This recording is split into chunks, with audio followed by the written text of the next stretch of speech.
So today we're going to look at how we can do a corrective exercise program for altered scapulohumeral rhythm. So we've got our client here, Doug, so I'm going to ask him to come in. When we took him through assessment, some of the things that we noticed with his assessment is that he had his arms fall forward during the overhead squat assessment. And then through static postural assessments, we also noticed that he has a little bit of a shoulder forward, head forward posture indicating possible upper cross syndrome. And during our push assessments, we saw a little bit of scapular winging. So what we're going to do to address those issues is look at a corrective exercise program to try and correct suspected altered scapulohumeral rhythm.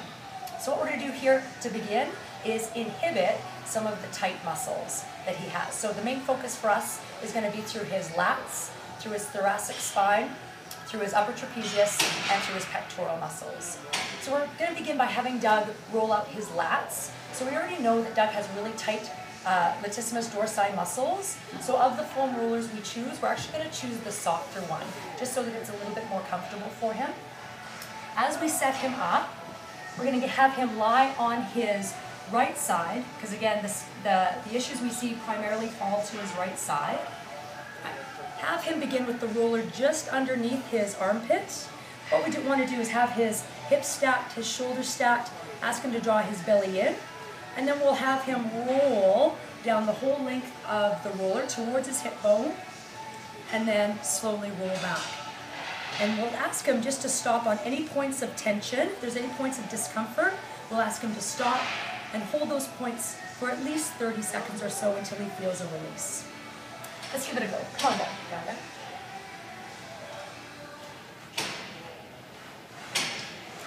So what we're looking to do is have Doug roll down the entire line of the muscle. So again, having him start with the roller just underneath his armpit. Here we want to make sure that his hips are square, so we'll get him to bring his leg just underneath them. Beautiful. Right. Always remind him to draw in his belly so that his core is well supported. And then ask him just to slowly start to roll down the line towards his hip. And again, if he feels any areas of tension or discomfort, we're just going to ask him to pause in those areas.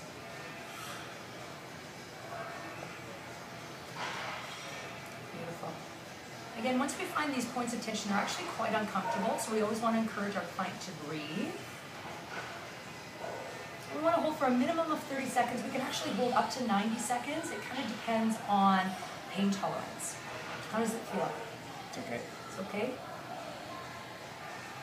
Are you feeling any release in the tension point? Yeah, a little bit. Good. So then you can continue to move along the line of the muscle. And he'll continue to do this until he's kind of searched out all of the tension points. And once again, once he finds another one, he'll just pause and hold for 30 seconds. Self-myofascial release or inhibitory techniques can actually be done every day.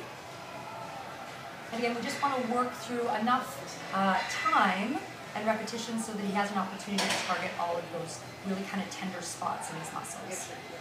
Terrific, thanks Doug. So the next inhibitory exercise that we're going to have him do, we're going to have him roll out this thoracic spine. Right? So up through the upper back area where you might experience some tension. So here, we're going to have him lay back onto the tube.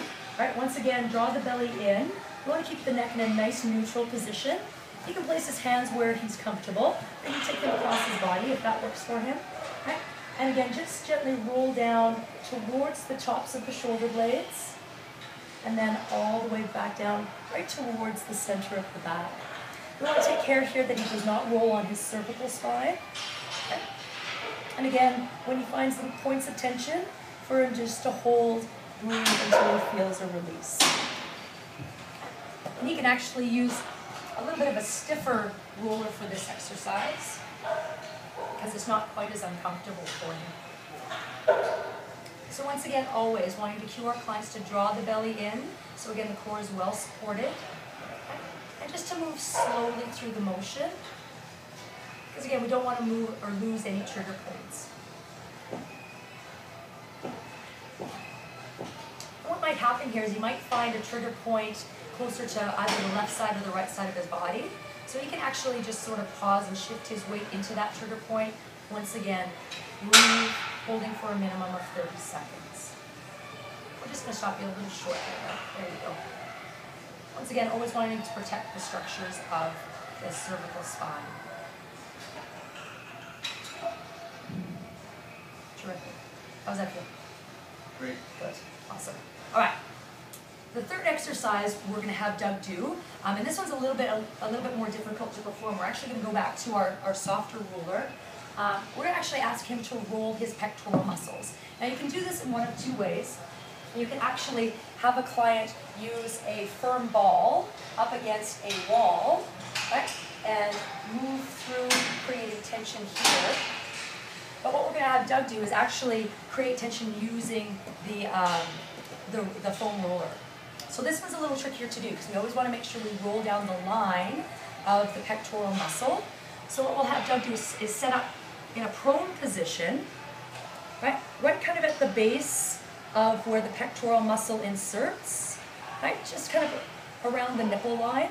And then what we'll have him do, again, drawing in the belly, is have him roll towards the shoulder and then back towards the center of the chest. And again, once he's kind of got the feel for the movement, it's a very short range of motion. Again, if he's got any sort of tight points, just to, again, rest on that area for about 30 seconds until it releases. Now this is quite an intense rolling exercise because he is going to have his full body weight behind it. So again, we're starting with a softer tube. Come on down. So again, rather than having the roller straight down the line, he's going to come at it at a bit of an angle so that he can follow the line of the muscle. And this one can be a little bit tricky. So working from just underneath the armpit towards the center of the chest. Once again, if Doug was a female, we wouldn't be rolling over any breast tissue. We're just looking to roll over the muscle. So sometimes for women, the range is a little bit smaller.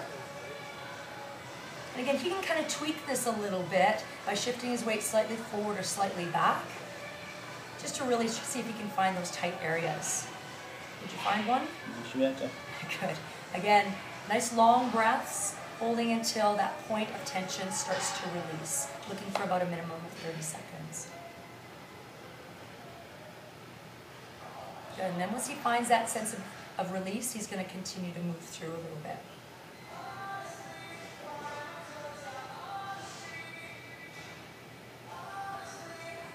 Beautiful. All right, terrific. All right, and then the last SMR exercise that we're going to do is going to be for the upper trapezius. Again, we always want to take care with the foam roller that we're not putting any undue stress on the cervical spine. So we're going to approach this a little bit differently by using a ball. Again, you want to use a fairly firm ball, but again, the firmer the ball, the more tension it creates. So you want to start with something fairly comfortable. And again, placing the ball in the upper back region against the wall. Right? Taking care to stay away from the spinal processes of the cervical spine. We're just going to move the ball, actually move our body up against the ball until we sort of find areas of tension through the upper traps. Once we have that, once again, holding, breathing until we find a sense of release. And then continue to move through that area. Right? So we'll set Doug up again. Sometimes it's helpful if you have a partner to set this ball up with initially. Right, so we're kind of targeting the whole area here up towards his neck and in towards the center of his spine. So this can come out actually fairly close to his shoulder and then inward towards his spine as well. But we're looking for more or less a vertical roll. So again, we just want to make sure he's keeping good tension through his core. Right, so we don't want to lose the integrity through the spine. Again, he's traveling at a really good speed, nice and slow so that he doesn't miss any trigger points. And again, if he finds one, we're just going to stop and pause.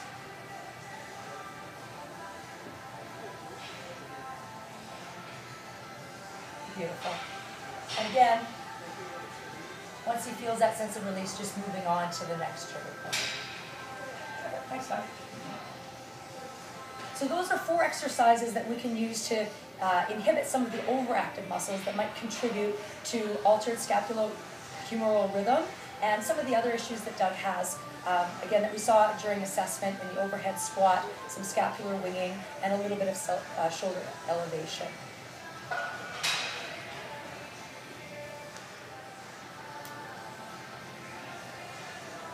So this is the second section in our corrective exercise strategy to help our client work with his altered scapulohumeral rhythm. And this section is going to be based on lengthening. So now we're looking to lengthen the muscles that we've just inhibited. Right?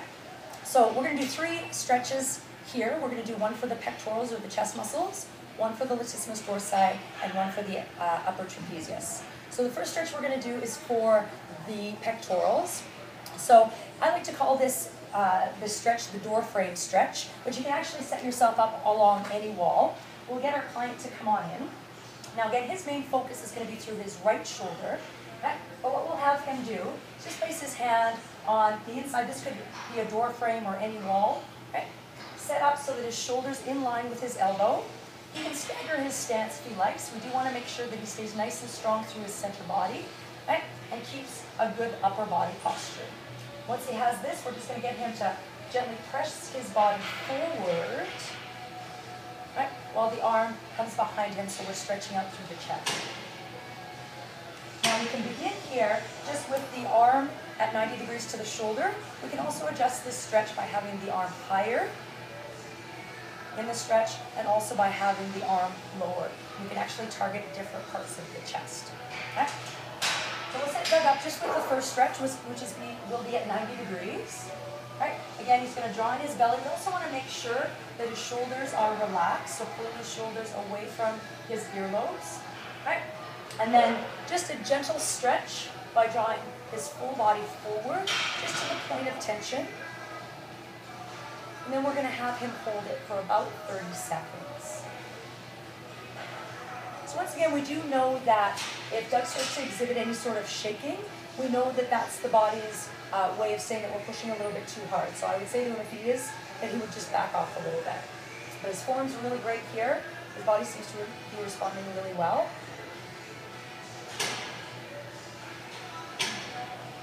Good, we'll have him release. I'm just going to have him shift his his elbow downward a little bit. Right? Actually, just a little bit low. It's hard to see from the side view. But he just has his elbow just about at middle rib cage height. Right? Again, body's nice and strong. He's got good posture, no shoulder elevation, and then just a gentle push through. And we want to encourage our client always to keep a good, long, solid, comfortable breathing pattern. This type of lengthening can be done, again, every day in order to lengthen some of these really tight muscles. Good, and then we'll just move into the third exercise, which is just elevating the elbow just slightly higher. And again, this is one we just want to watch for this shoulder, because it might want to creep up on him a bit. So you just want him to relax through the upper trapezius region. Okay? And only take it so far that he feels the stretch, but the shoulder doesn't start to creep up on him.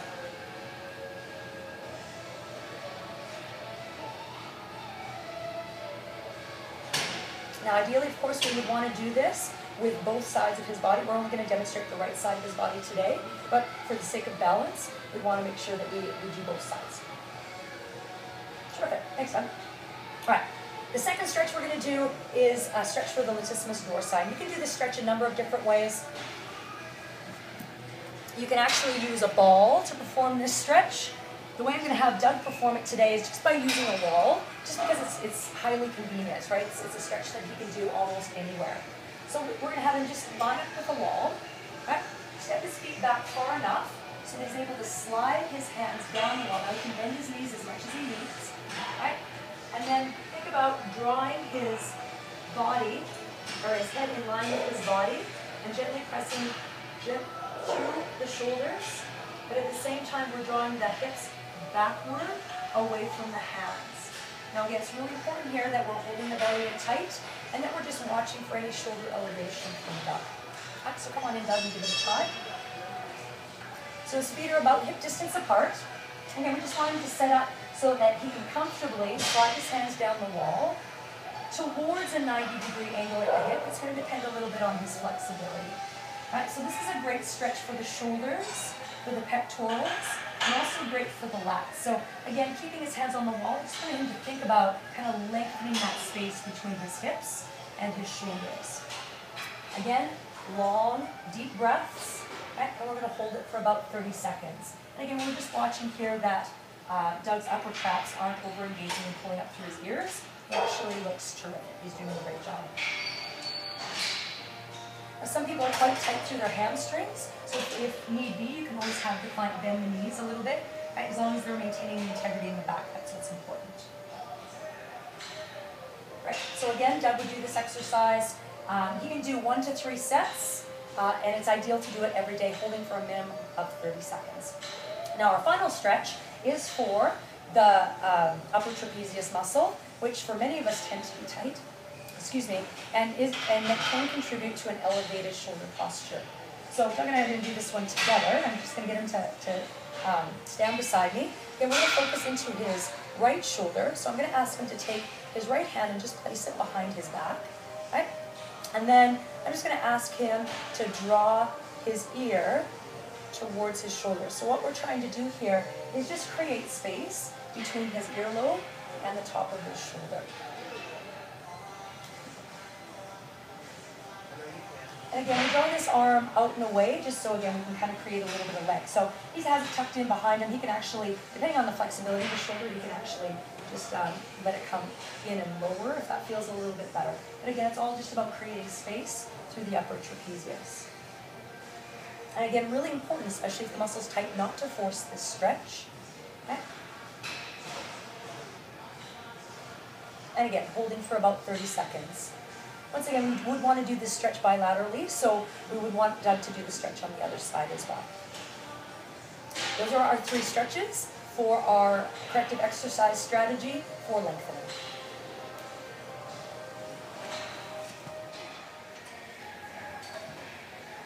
So this is our 3rd video in our corrective exercise strategy for altered scapulohumeral action. So now we're going to talk about activation of the muscles that tend to be weak. So we are going to go through a series of exercises to focus specifically on the serratus anterior, and also to start thinking about the muscles of the mid-trapezius and low trapezius. So the first exercise we're going to do is going to be for the serratus anterior. What I'm going to show you actually is two different exercises that are that would maybe perform a good progression. So we're going to start with our client Doug. Now we can do this exercise with tubing, as we've set it up here, how it's anchored. You can also do it with a cable machine. So what we'll have Doug do is set up facing away from his anchor, right, with an extended arm. Have him again soften his knees, brace his midsection so he's nice and strong through his core. Set his shoulders so they're nice and strong through his upper body posture. And then we're looking for a really small movement here. We just want to think about pushing into the palm of the hand from the back of the shoulder. So without moving the rest of the body, we're just going to extend out and then retract back. So it's a press out.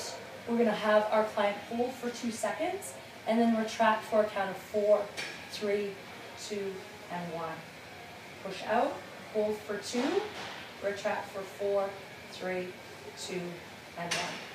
So this can be a bit of a tricky exercise initially, just because what we're looking to do is activate a single muscle of the serratus anterior. So Doug's a little bit stronger than I am, so he can probably maybe pull out away from his anchor a little bit more to increase the intensity. Then we're going to have him brace his abs, soften his knees a little bit, right? Set in through a good posture of the shoulders, right? Lots of space between his earlobes and his shoulder tops. And again, he's just going to push his hand straight out and then retract back slowly for 4, 3, 2, and 1. So again, a push out, a hold for 2, and then bring it back for 4, 3, 2, and 1. And again, we do want to watch for any sort of elevation here through the upper trapezius, or any sort of compensation with rotation with the body. But again, I can really see here that he's driving out, and then slowly bringing that shoulder blade back in. And this is a great exercise to address scapular winging, if we see that during the push assessments, or even if we see it during the static postural assessments.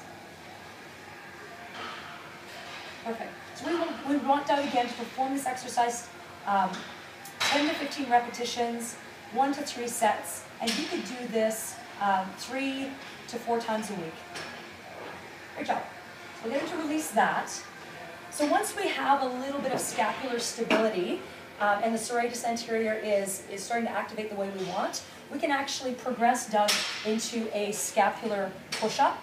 Right, so again, we want to make sure we're nice and stable through the shoulder blade region before we really start activating some of the other areas of the shoulder and potentially the chest. So again, the scapular push-up, he can do it from his knees or his toes. He's nice and strong, so he can do it from his toes.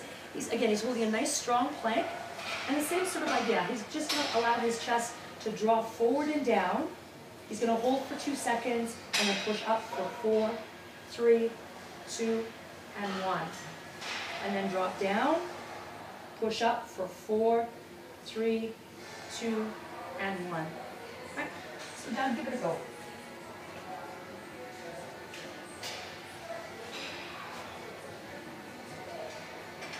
So again, good strong spine, belly is drawn in, shoulders are set and strong.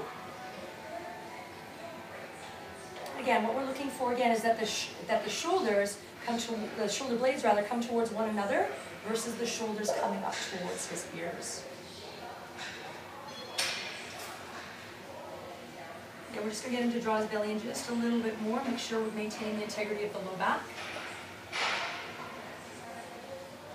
Perfect. Now eventually we want to move to between 10 and 15 repetitions. We'll just get him to rest now. But if we find that we're starting to lose technique in the exercise, then we would maybe want to start with fewer repetitions and build up over time. Perfect, thank you. The second exercise we're going to do is going to bring us into the shoulder area and into the rotator cuff. So we're actually going to use a ball for this exercise and have Doug perform what we like to call I's, Y's, T's, and A's. So we're going to get him set up on the stability ball. Right? And again, if he feels a little bit unstable, he can always press his feet up against the wall. If he feels comfortable to do so, he can bring his feet away from the wall. Okay?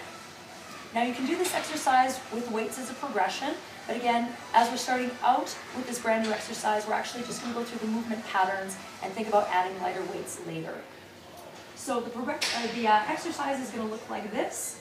Thumbs up, we're going to bring our arms into an I position. Hold for 2 counts and draw down for 4. Then we're going to take our hands into a Y position. Out towards the 45 degrees, hold for 2, and then drop in for 4. And then hands out to the side, creating the letter T. Hold for a count of 2, and then come down for a count of 4. And then take our arms back into an A position. Hold for 2, and then come down for 4. All right? So we'll get Doug to place his belly on the ball. Now once again, and as always, a good strong core.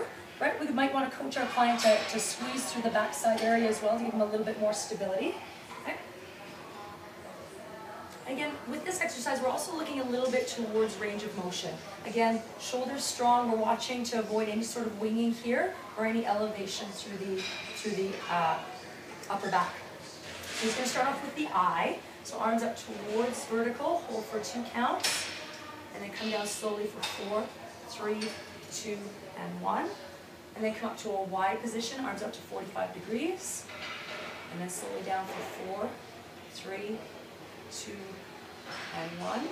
Arms up to a T, right, which is a great exercise for really coming into the low trapezius. And then back towards an A position. Beautiful. And then now slowly for 4, 3, 2, and 1. And he's just going to go through that again just to demonstrate it for us. Now again, we can do a set of between 10 and 15. This is a fairly new exercise for our client. Again, we want to start with fewer repetitions and build up over time. Okay? Especially if we start to see a little bit of shaking, which is starting to happen with Doug a little bit because fatigue is starting to build through that area of the body. Right? We want to keep the repetitions low. But he's performing it great control, a great hold for 2 seconds, and coming down for 4, 3, 2, and 1. Great job. Awesome. Thank you. All right. The third exercise that we're going to do is specifically for the muscles of the back. And we're actually going to use our tube. This is just a variation on a number of different types of rowing exercises we could do. We could anchor our tube to the wall if we wanted. We could use a cable machine. We could also use a selectorized machine. Again, for the sake of convenience, right, because the tubing is something Doug can take with him wherever he goes, we're just going to slip the handles of the tube on his feet, right? Always making sure that they're very secure, right? And we'll grab a mat for Doug to do this so it's a little more comfortable on his back side. And what we'll have him do is just lean back. Again, we're looking for a long, tall spine, good activation through the erector spinae and the upper back muscles, so rather than any sort of rounding through the back. We're going to ask him to lift his chest up and out, have him grasp onto the tube. Now, the closer he grasps at his feet, the more difficult this is going to be. All right, so we'll have him lean back, and then we're just going to have him perform a row. Now, this is an example of a wide row that we have in Doug's program. Right? There is also the option to do a lower row. Right? So we are going to create a set of exercises where we're going to do a higher wide row for 15 repetitions, and then a lower row. And we'll work with that for 15 repetitions as well. Right? So we'll have Doug set up with the tubing on his feet. I'm going to just grab him a mat.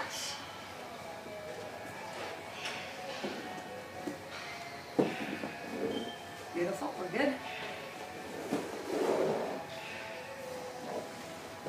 Yeah.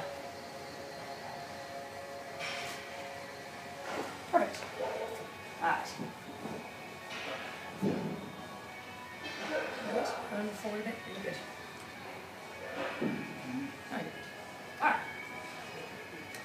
So once again, a bend in his knees. Right. Again, we can adjust the intensity of this exercise by choosing a heavier tube. Or once again, Doug moving his hands closer to his feet before he grasps onto the tube. So again, nice tall upper body. Then we're going to ask him to think about opening his chest, because again, we've been working hard to inhibit these muscles and to stretch them. So we're going to look for a nice open chest, nice and strong through the upper back, tall through the spine. Right? And we're just going to start with a set of wider rows. So we come up and wide, and back down. And our timing here is the same. So we're going to get Doug to move on 1 count, hold for 2, and then slowly release for 4. Again, just watching what's going on in terms of the shoulders, right? And just making sure that he's maintaining the integrity of the core. It's kind of hard for him to see because he's got a bit of a fluffy shirt on, but if you take that away, he's got a nice, long, strong spine. It's great. So then we look to do about 10 to 15 repetitions here. And then we would try more of a palms up version, coming in and under, to target a little bit lower through the low trapezius muscle.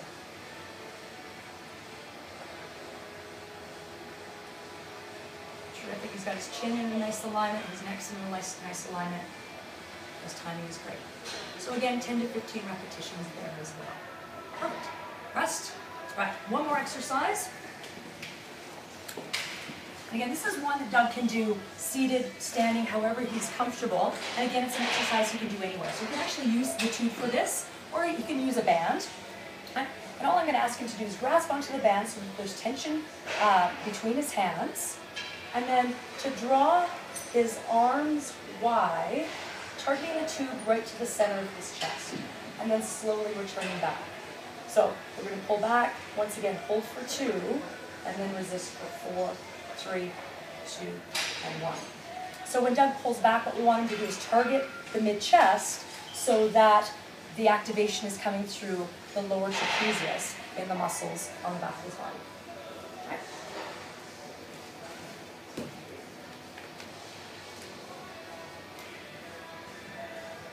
And again, he can adjust the challenge of this exercise by taking a closer grip on the tubing. Right? He can also, if he's starting to fatigue quite a bit, he can also hold wider, or we can even go with a single band. And again, watching from the shoulders. We also want to keep an eye on him from the back as well, to kind of watch what's going on with the shoulder blades. Right? Keep our eyes out for any sort of scapular winging or lifting. But again, the target is right through these muscles, down and through the middle of his back. Beautiful. How about one more? Awesome. Terrific. And those are our exercises for activation.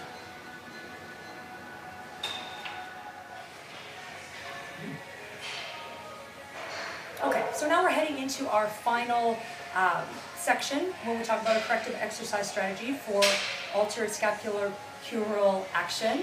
And we're going to head into some integration. So now what we've done is gone through some inhibition and some lengthening of some of the really tight muscles. We start to do some isolated activation of some of the muscles we needed to strengthen.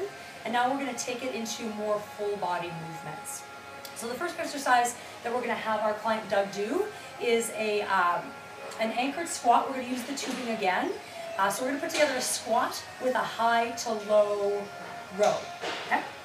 So again, this is an exercise you can do with a tubing machine as well. Again, I'd like to set up Doug with some tubing exercises because these are exercises he can take with him wherever he goes. He can do them at home. He can do it when he travels and so forth. So this exercise, we've got our tubing anchored to a high anchor. We're going to grasp onto it with our hands about shoulder distance apart, maybe a little bit wider. Okay? And then we're going to create two motions. So we're going to coach Doug at first so that he's doing a good squat motion. Okay? And then we're going to put together a squat. And as he comes up, I'm going to ask him to take his hands out and wide. So we're actually going to change our grip here. So we're going to come down, and his hands are going to come out and wide so his arms are in line with his body. And then come back down again. So he's out, wide, and then back down. So what we're trying to do here is get Doug to activate the muscles of his back, his shoulder, right, and integrate it with movements for his lower body as well. So come on in and give it a try. So Doug is well versed in the squat maneuver, so we're not going to do a whole lot of introduction for that. Okay. So we'll get him to sit down in the squat. Again, nice long line from the top of his head to his tailbone is perfect. Then as he stands up, he's going to think about drawing all the muscles in the back of his body down. And he's going to sit in again. Good belly brace. Weight is through the heels, contracting through the glutes as well on his way up. Right. Again, a great focus here through the posterior shoulder muscles, back muscles, and in towards the center back muscles as well. Terrific. And in terms of tempo, he's just looking at performing this in a slow, controlled manner. So, and even count in both directions, but again, just slow and controlled. One more. Absolutely perfect. Great job. Take a rest. Fantastic. So again, here we're going to look at asking Doug to do between 10 and 15 repetitions, 2 to 3 sets, 3 to 5 times a week. Perfect. All right, so our next exercise we're going to do is a tubing lunge row. So what we're going to have Doug do is move from a base of support of 2 feet to a base of support of 1 leg as we put him into a lunge position. So again, we're going to use the tubing. Right, we're going to take the loop of the tube in between our feet. Right, just a little bit of tube showing. Again, the more tube we see between the feet, the more tension we're going to have. Right, so it'll create more intensity if we need it. Stepping the other leg back, bringing the tubing in front of the shin into the opposite hand. So again, if this exercise is new to our client, we'll just get them to start with a simple lunge, down and up motion. Once we've mastered that, what we'll add in is a row as we lunge. Now, to look at a progression, we can also integrate some rotational movement into this as well to make it more multiplanar.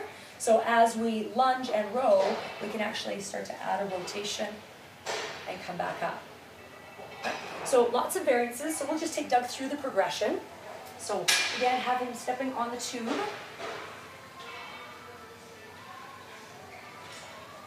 Perfect.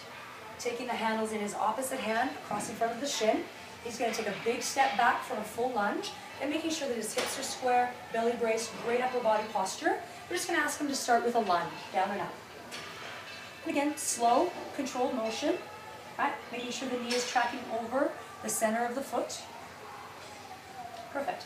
So once he's mastered that, we'll just get him to add a row as he lunges. So again, now we're starting to activate the muscles of the back.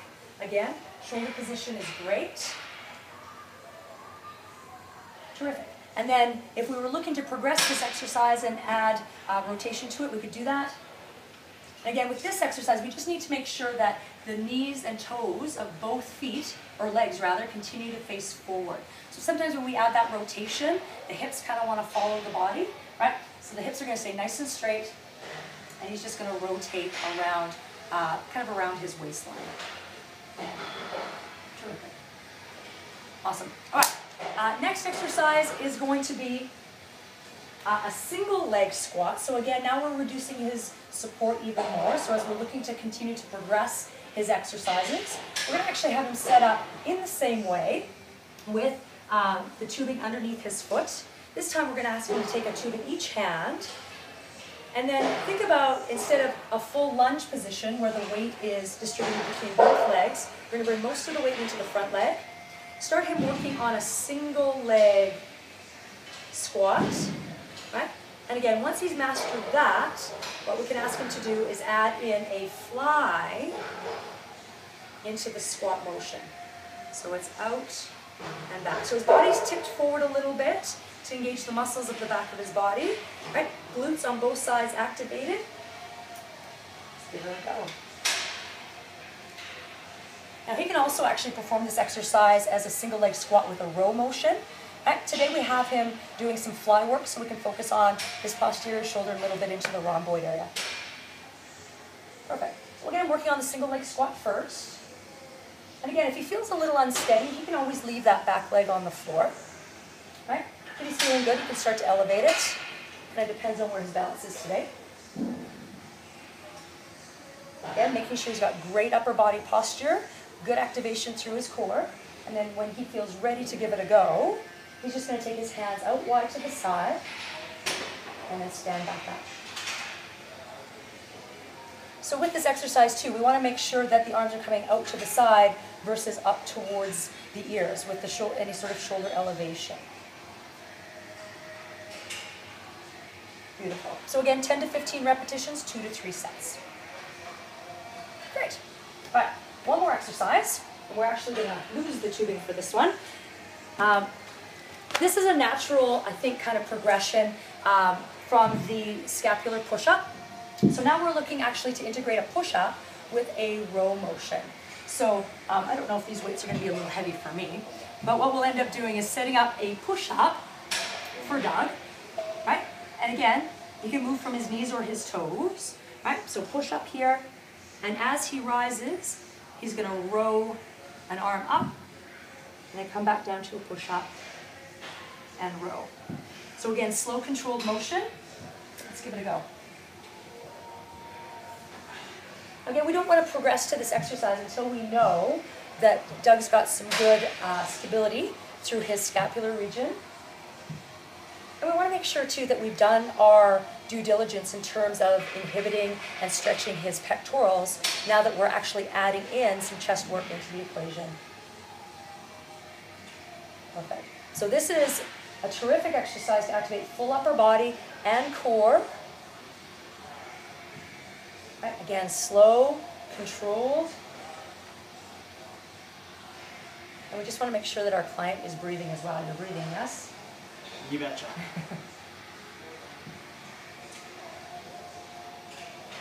Beautiful. Now he's got a bit of a wider stance with his feet, which is just fine. If he wants to make it more challenging, he would actually bring his feet a little bit closer together.